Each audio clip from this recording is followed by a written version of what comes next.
différencier, cultiver son image, la maintenir, autant de sujets essentiels pour le professionnel de l'immobilier à qui l'époque impose la performance sur sa communication.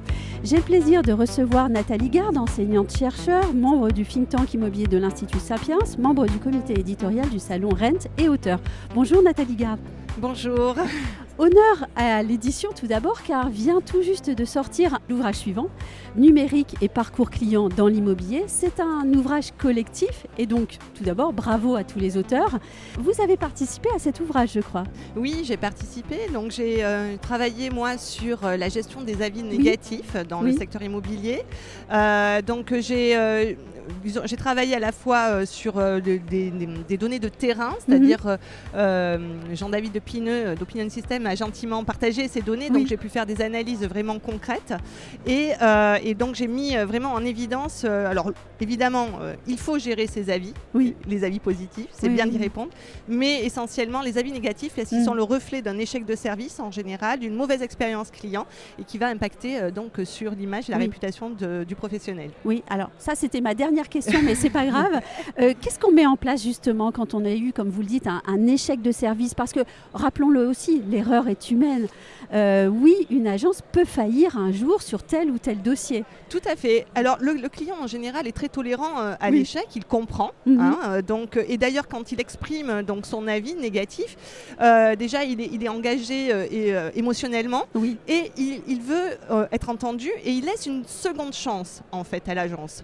Donc oui, on comprend que l'erreur est humaine. Après, il va falloir réparer. Donc, ça commence déjà par répondre et répondre publiquement, puisque l'avis étant public, c'est bien d'y répondre publiquement. Ça témoigne d'une attention portée au client, donc d'une écoute. Donc ça, c'est la première chose.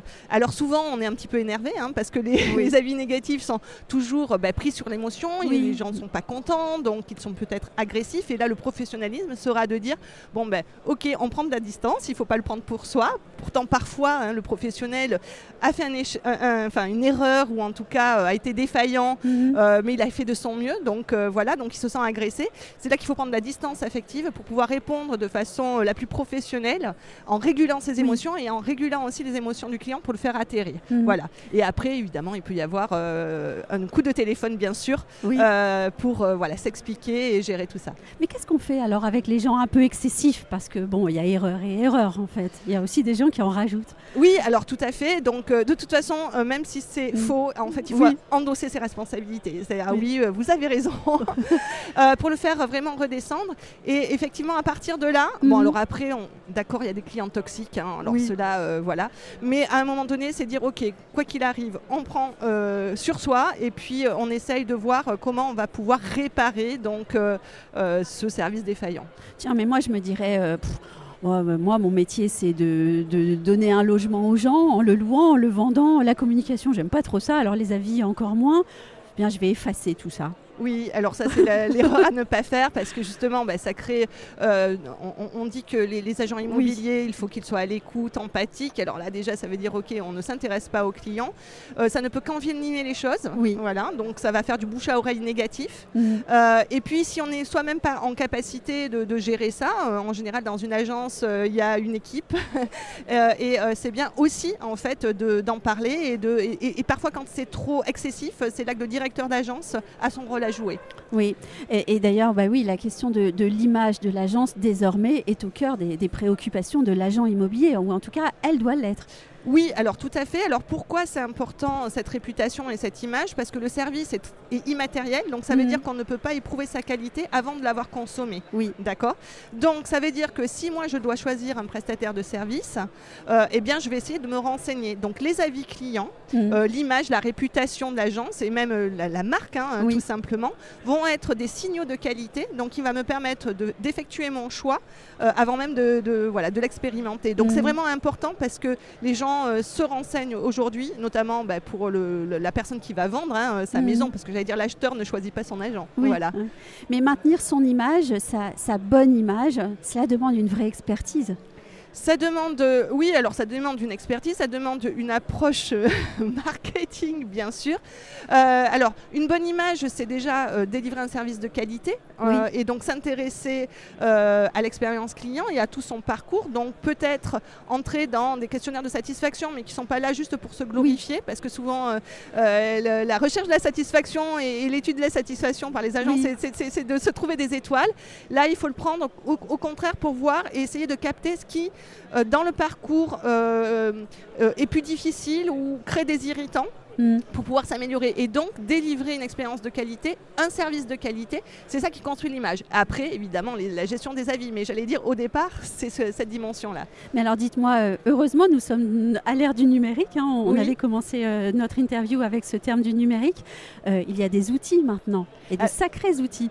Alors tout à fait, donc justement, c'est l'objet du salon RAND, notamment l'intelligence artificielle. Donc on en parle beaucoup, notamment avec ChatGPT, donc ce qu'on appelle l'intelligence générative, voilà, donc conversationnelle.